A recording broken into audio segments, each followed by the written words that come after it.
went Malta because everyone knows everyone, and when you stand up, you have to be ready to be assaulted, sort of. The Santa Verna case shocked us. That's the real truth. In way back in 2006, the area got in the rationalization exercise, and we said, well, we knew because I was in the local council, I was a councillor for the Labour Party at that time, and there was the late mayor who was Joe Spiteri from the PN side, and we worked for a funding of the EU funding. And we had a project, Shara Archaeological and Historical Experience. That's what even here was involved. That would take a walk throughout the heritage sites of Shara, including Santa Verna. And while we were doing the study, someone told the mayor that in the area of Santa Verna, there were potential human beings, because an old farmer told him that he heard that someone got a skeleton from one of the caves and he just put it under a tree. So when there was the PC application, my husband objected, and he said, listen, do the correct studies prior to giving the go-ahead. But the go-ahead was given on condition that there will be the studies. From our end, since there was going to be monitoring, we said, it's okay then, there's going to be the monitoring. Who are we? I don't have an archaeological degree or anything. But one fine day down the line, there were some applications. There was a promo that there are houses for sale. And I was always afraid of trespassing the land. So when there was this promo, we said we can go now and see. And as soon as we arrived on the plot, we saw what looked like human bones. And my husband, he was shocked. He said, listen, we cannot touch those bones, and even speaking right now, it gets me emotional. And we started reporting to the police and everywhere, and we couldn't get through. So I contacted Estrid of FAA. She rang the bell and she sent an email to SCH and whatever. And then through the EPRT, as Dawn said, we got to know that before we saw the bones, the monitoring archaeologist had already submitted a document, a report stating that there was nothing on site. When we reported, he sent another email stating that they located what transpired then to be a pit where there was a lot of bones, and there were also bones scattered on the entrance of the pit. Through the EPRT, I have evidence of those documents. But SCH stated that nothing was found on the site. And the pit miraculously got out of this site. When the pit was studied, the archaeologist stated that it is evident that it was sort of bulldozed and material was removed from the site, but there were still 7 skulls of children, if not mistaken. I stand to be corrected. Definitely children. And some of the skulls, the tops the way they were inside each other shows that rituals took place on site. The same area, there was a ridge with 5 to 6 caves. But they stated that those caves were being used for animals.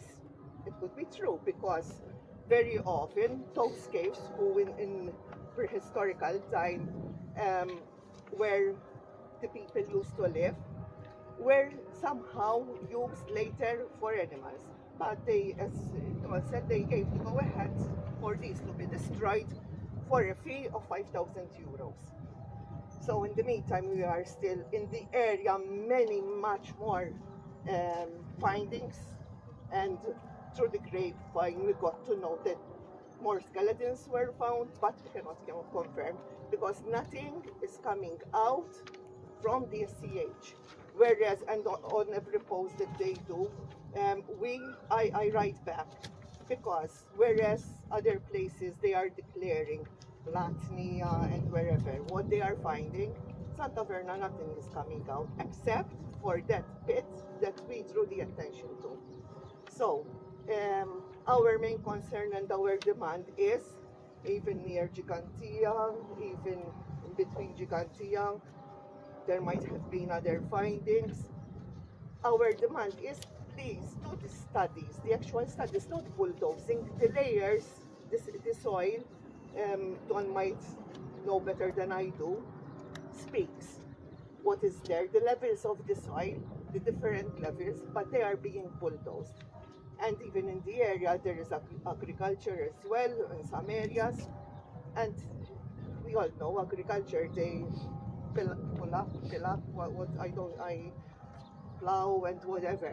So those layers and the studies that were done previously, not on those sites, because those fall just outside the 200-meter buffer zone. On sites next to Santa Verna, more next to Santa Verna, they found skeletons. They said that it is 1,000 years older than the Gigantia, what they found over there. What I forgot to tell you as well, when we went there, there were sherds, pottery sherds, over those huge piles ready to be dumped somewhere. We asked as well what happened with the material that was taken from those sites, that was removed from those. We never got answers for those. And a lot of sherds, pottery sherds, gone as well. And even what they are removing, the floor speaks for itself. There are a lot of what looked.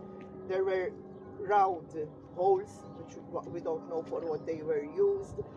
There is sort of a cave. And someone also told us, but I'm not an archaeologist, that it could be the way this strata is over there, that it was a barriera, what do you call it? Quarry for the stones of the Santa Verna temple, because there is a 3 feet, 4 feet hard rock layer, and then just beneath it's soft turba, what we call it, white material. So it could easily be that those rocks, the upper layer was taken from there to Santa Verna. But that's our ask, that hopefully, and as Luke was in one of the inspections, we were on site, there was Luke as well, and the SCH archaeologist started shouting at me that we are in court, and because I told him, let me show you where there are the sherds, and he said, you cannot speak to me because we are in court, because I was in an EPRT stating that SCH was not doing its proper job, and that hurts, because where can we go when we find something? If we go to someone who is supposed to be protecting and we know that evidence is being hidden, I mean, that's frustrating. That's our, as I said, if I'm afraid, I was saying, look, they started shouting at me. If it was for me, I won't go out of the house because my car might be blown up and everything. They started telling me in front of others. I mean, but till now, thank God, we're ready for repercussions because we are fighting.